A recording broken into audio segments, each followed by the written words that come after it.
Welcome to the AvCare and RNS family. One of our logos says 2 partners, 1 mission.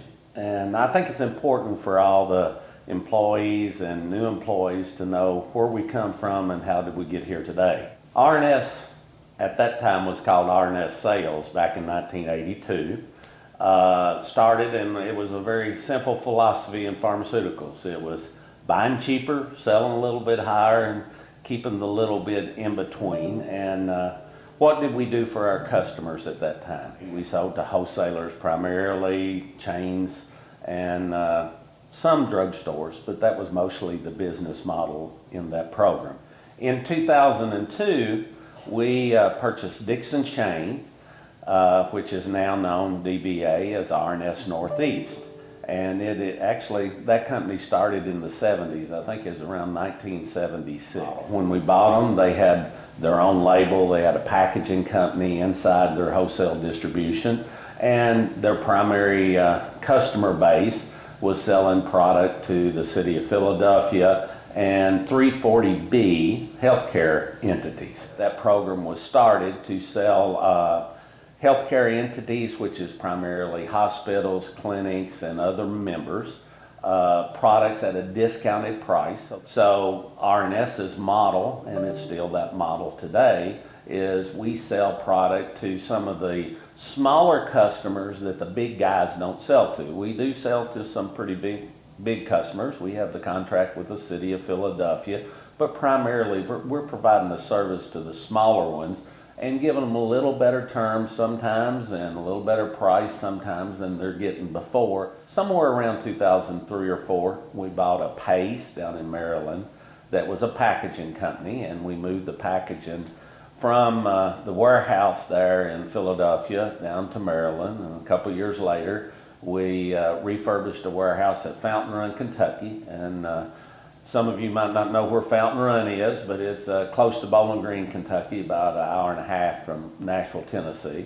And we refurbished it, moved the packaging facility there, about 4 miles from our original building that we built in 1982. A little bit about the building. When we started, everything you see now actually started in a room of the house at Fountain Run, and about 6 months later, we built a 30 by 60 warehouse, and I still remember walking in the warehouse one day and saying, we'll never fill it up. Through the years, I think we've added on to that warehouse, and it's out in the middle of the country. We've added on to that warehouse about 8 times and filled it up every time, and I finally quit saying we're going to fill this up because we always seem like we fill it up some way. As long as the bank would loan us money, we would borrow it. So we moved the Pace to Fountain Run because it made it a lot easier to manage, and Fountain Run is a small town of 100, and there wasn't much industry there, and great work ethic. We had some good employees from Maryland also, but great work ethic. RNS Northeast stayed in Philadelphia instead of moving the wholesale division and consolidating them because we had the city of Philadelphia contract, and we give them same-day service. After we bought and moved to Pace in 2007, we started AvCare, which was in Pulaski, Tennessee, and AvCare beginnings was strictly marketing pharmaceuticals to the federal government, primarily or entirely generics at that time. And we saw a need because we had the packaging facility. AvCare eventually got its own label. So we were able to provide the federal government in unit of use packages. For those of you who don't know unit of use, that might be a 30 count or 90 count where they can just put a label around it. And a lot of the government uses mail order pharmacies. So the end result is we was trying to solve a problem that they had where they was having open bottles, send it through the counters, or sometimes even count them manually where they could use unit of use. And eventually we got into medical supplies, and that was through the federal government. We eventually have unit dose now. A lot of our employees, salespeople, work strictly in the unit dose area.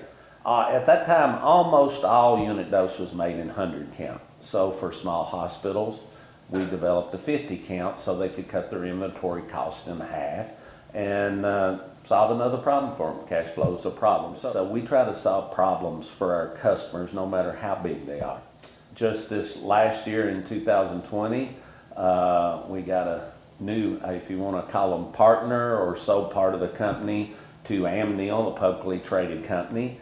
And I think it closed at the end of January 2020. And so far it has worked out wonderful. They're great people to work with. They understand the pharmaceutical industry. They was our second largest provider of the pharmaceuticals for us to sell to the government. So it was a win-win for both sides. Where we're at today, R&S still sells the 340B program along with the other contracts. And then AvCare, primary business, is selling the government and unit dose. We're branching out into selling injectables into the commercial market. So we have a lot of salespeople that goes into hospitals and clinics. And we are developing other niches where we can grow into the future. And I see a bright future. To understand really the inner workings of how two companies, R&S and AvCare, work together, there is some shared services. Let's take IT. The IT people are primarily R&S employees, and AvCare gets the same services that R&S does. We send in a request, again, to give the tools that's needed for the employees and family to get the information that they need to be successful. Supply chain, all the ordering, at least at the current time, is done through R&S, and it holds the inventory, but AvCare sells through that inventory, and so you got two different companies, but there is shared services in between. R&S Northeast does a lot of sales to individual drugstores and clinics, where R&S does a lot of its sales to other wholesalers. We do sell some groups out of R&S, so it's not what I would say a solid rule, but that's primarily Northeast does that. So we've started a new injectable and unit dose program, selling directly to the customers, which may be smaller hospitals or whatever. So AvCare sales force is helping sell product that R&S is selling. I've had a lot of people ask that, well, how in the world did you just come up with the name R&S Sales? Showing a little intelligence at a young age. I got married at 20, and we started R&S at 22. I'm a pharmacist by trade, and the whole reason that I started R&S is my wife got into a sales field, and selling is fun. I enjoyed selling a lot, and I went to school and made a pharmacist, and after about a year and a half, I wasn't having much fun, and so decided to start a wholesale company. So my wife's maiden name was Reese, and of course my last name is Shirley. So R&S, and you can tell who got top billing. The way AvCare really got invented, one day I called a government. We hadn't done much sales direct to the federal government, so I called this facility, and he asked, I went through my sales pitch to him, and he asked if we were a SDV OSB. And I thought he called me a bad word, but because I had no idea what it was, so being me, I said, what is it? And he said, oh, it's a service-disabled, veteran-owned small business. And so I said, okay, what difference does that make? And he said, well, the whole world's turned upside down because we're supposed to buy 5% of our purchases from a service-disabled, veteran-owned company. And so I hung up the phone, and I said, well, 5% of how much the government buys, even if we got a little bit of that could be a pretty good sized business. So that's really where the idea of AvCare started. R&S had everything else in place. We had vendor relations, we had all the bank loans, and so we didn't have marketing to the government, nor a company that was a service-disabled, veteran-owned company. So that's how AvCare come about, and how we come up with the name of AvCare is American Veterans Care. Well, when we was looking at a place to put the offices for AvCare, there was another section of the government that was called a hub zone. And at that time, we thought hub zone would give us another advantage to selling the government. That was actually put in the Clinton administration. And the end result is we never won any contracts based on the hub zone. So it boiled down to, we wanted to look at a place that had enough population, and there was only certain counties around in the state of Tennessee. And the reason we put it in Tennessee was because tax benefits in Tennessee. And it narrowed down to 2 locations. That was on top of Mount Eagle and Pulaski, Tennessee. Pulaski, Tennessee had a wonderful mayor that gave us a grand tour, and they have a great internet and backbone there at Pulaski, Tennessee. And I really couldn't think of driving up Mount Eagle when the snow's on.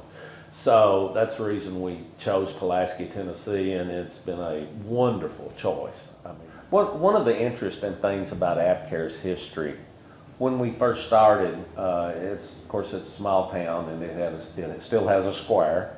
And right off the square, we rented space that was about 2 offices big. And if you look at our offices now, we actually, when we bought that, it was a equipment rental place. They rented tillers, and it wasn't what you see today. And once we bought it, we totally renovated one side of it. And then later on, as we grew, we renovated the other side of it. So, was it always 2 stories? Yes. We made it 2 stories. Okay. Okay. AvCare, the building at that time was all concrete floors, and it was 1 story. And we made 2 stories out of it. And then once we got to go into the other side, it gave ample office space at that time, but it sure, like R&S, starting at a 30 by 60 warehouse with about 3 or 5 offices. AvCare had very humble beginnings, with it being in a 2-room office in Pulaski, right off the square. And one of the things that might amaze you about when we started R&S, which was in 1982, I was almost 24 years old at that time. There wasn't a computer. Not one. There wasn't a computer. I mean, they had the big supercomputers that does what your little iPhone does right now, but we started without a computer. A lot of y'all probably have never seen a typewriter.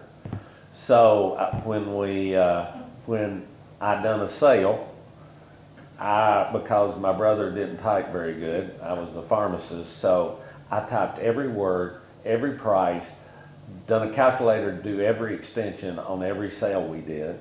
And then a lot of times we would work at night and pack the orders so they could go out the next day. And me and my wife at night, the little 30 by 60, which the next year we built another 30 by 60, the warehouse would get so full that you couldn't walk through it. So we would go through and move stuff around, so we had a path to walk through so we could pull orders. And I still remember one day, and this was quite a few years later, we had a truck semi show up, and it was a sunshiny day, thank goodness, good Lord looks over you. We had to unload it outside because we didn't have room to put it in till we rearranged it. A lot of successful people, and successful people have good people around them. That's number one.